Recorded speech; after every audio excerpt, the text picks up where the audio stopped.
Hello and welcome to Daily Austin Music. My name is Colin McDonald. This is Austin Music News. Now on today's Sunday Q&A, we're going to be answering some questions, and the first one comes from Lisa Hilton. What type of sponsorship or the like do you get to keep in business? Thank you, Lisa, so much for the question, and to answer it, no.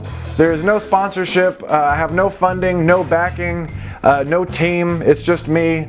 Occasionally I get Wild Bill up here to do a Who's Playing Tonight. But it's just me and a camera and a laptop making it happen. This next one's from Bill Bailey. Why is the metal scene in Austin kind of in the shadows while San Antonio and Houston are more popular amongst the top metal tours? I'll say from my perspective, and I'm by no means an expert on the metal scene, I don't think that's a problem that's really siloed in the metal scene. I think that's across everything. The only time we really pull in top of the line acts is at festivals. I'd love to hear everybody's thoughts on this down below because I'm truly curious what you think the reason is. The next one's from Chase Levi. How do you choose the albums you review? Usually it's by people getting in my DMs or emailing me, mcdiamedia@gmail.com. If you want to get your album reviewed, send me a link. If you want to be really super cool, DM me and I'll send you an address and you can actually mail me a vinyl or a CD. That would be awesome. Other than that, it's just kind of pure curiosity and chance. Ben asked, which resources do you pull from your daily news? Usually for Who's Playing Tonight, I'm just on Do512 and my Facebook local app. Or again, people just DMing me that they're playing a show. I'm sorry if I missed you. Nick Swift, I'll get you next time. For the actual Austin Music News resources, I have a ton of Google alerts set up, as well as like Feedly and Reddit. There's a ton of content that gets made every day, and there's no way we could consume it all about Austin music in one day. So I figured I'd add 3 videos a day to that.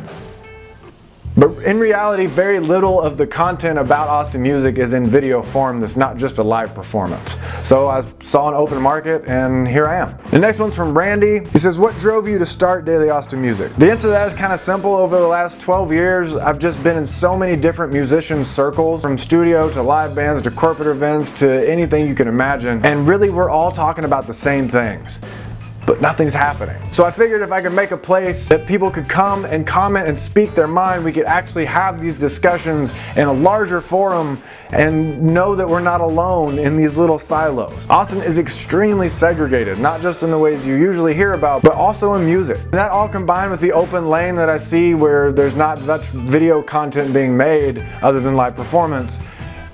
So here we are. And on to the next one. I don't know how to say that. Favorite venue in Austin? My favorite venue in Austin right now is actually probably Somebody's House, or what Will Taylor's doing with Strings in the Woods. Just kind of these guerrilla shows that are happening in this style that is kind of pulling away from the old model, and I like that. And the next one's from Scooter. What's your workflow like? Well, specifically the Daily Austin Music, I usually start about 10 p.m. Start filming, researching, and listening to the record that I'm going to review that day, and then work until it's done, which was about 6 to 8 hours for the first week. I'm down to about 4 to 6 now, and hope to keep driving that number down just a little bit. The next one's from Derek Jones Photography. Do you only release this content on IG or YouTube and Facebook as well? Great question. I actually release videos on Facebook, Instagram, YouTube, Twitter, LinkedIn, TikTok, and Reddit. And that's not enough. I need to be putting out more content, more. I need to make a website. I need to have a podcast version of all 3 shows go out on Spotify, on Apple Music. I need to have an Alexa skill. I need to have a Google Home app. There's a lot I'm not doing because it's just me.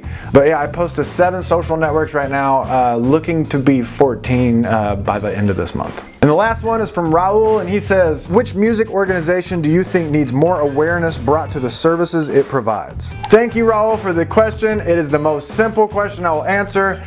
Daily Austin Music. Be sure to check out Daily Austin Music every day for Who's Playing Tonight at 9, Austin Music News at noon, and music reviews at 2 p.m. Thank you so much for watching. I'll see you tomorrow.